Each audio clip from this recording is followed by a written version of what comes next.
Rebonjour tout le monde, rebonjour, nous sommes là pour notre quatrième vidéo, voilà, sur les TP du langage C. Cet exercice donc parle d'un programme qui demande à l'utilisateur de saisir deux entiers A et B et échange le contenu des variables A et B, puis les affichant. Donc là, on parle donc d'un programme permutation. Voilà, donc en entrée, on aura nos deux variables d'entrée et en même temps, on aura en sortie les deux variables de sortie. Mais cette fois-ci, leur contenu serait inversé. Là, comment on va procéder pour pouvoir inverser ce contenu-là dans un programme de langage C? C'est ce qu'on appelle donc la permutation, l'échange. Pour ce faire, nous avons notre programme qui suit. Voilà, on dièse include, donc on a nos deux variables A, B. Et vous voyez donc une troisième variable C qui va nous servir de variable d'échange, de variable tampon, comme on peut le dire, n'est-ce pas? Donc, parce que si vous avez à échanger trois éléments, vous ne pouvez pas verser deux éléments seulement, vous ne pouvez pas verser l'autre et mettre l'autre dans l'autre sans pour autant garder le contenu de la première variable, par exemple. Voilà, donc pour cela, il faut qu'on puisse avoir une variable tampon. Voilà, qui va nous servir de pouvoir stocker le contenu d'une de nos variables avant qu'on puisse mettre le contenu de l'autre, etc. Et on verra. Donc pour cela, on va demander à la personne de saisir la variable, la note, c'est-à-dire le contenu de la variable A. En entier, scan F, pourcentage D, adresse de A. On saisit le contenu de la variable B.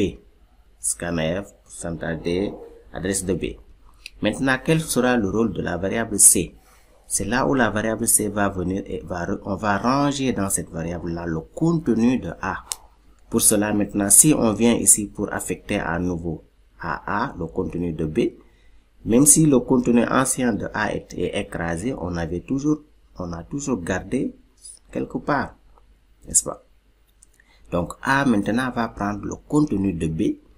Et qu'est-ce qu'on va faire? B, lui aussi, on lui donne ce qu'on avait gardé dans la variable C. Est-ce que vous voyez donc, la variable tampon C, son rôle à ce niveau-là, c'est de garder en tampon, en zone tampon, le contenu d'une de nos variables, afin donc de verser l'autre dans l'autre. Est-ce que vous comprenez un peu? Voilà, donc, c'est ça tout simplement le principe de l'échange. Échanger deux variables. Il faut forcément une variable tampon, n'est-ce pas, dans laquelle vous allez garder le contenu d'une de vos variables.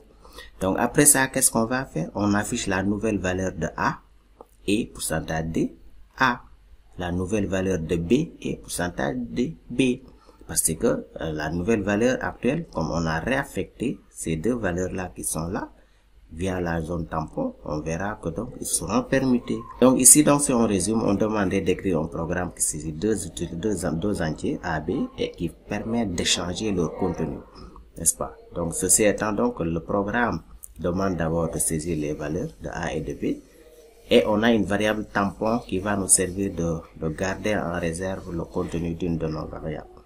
Le temps de cette variable tampon a gardé le contenu de A. Et dans A, maintenant, on lui affecte le contenu de B. Et dans B, on va maintenant lui affecter le contenu de C. Or, le contenu de C était le contenu de A. N'est-ce pas? Et du coup, donc, on affiche maintenant les résultats. Donc, une fois qu'on procède à la compilation de notre programme, donc là, on me demande, veuillez saisir la valeur de A. Je saisis tout simplement 14, par exemple. Veuillez saisir la valeur de B. Je saisis 55. Voilà, et et il me dit quoi? La nouvelle valeur de A est 55, la nouvelle valeur de B est 14. Vous avez bien vu donc, au départ, A était à 14, B était à 55. N'est-ce pas? Mais après échange, après permutation, A est maintenant à 55 et B est à 14. Parce que vous voyez donc, c'est un programme aussi simple, très simple, hein? Voilà, qui permet juste d'échanger deux valeurs.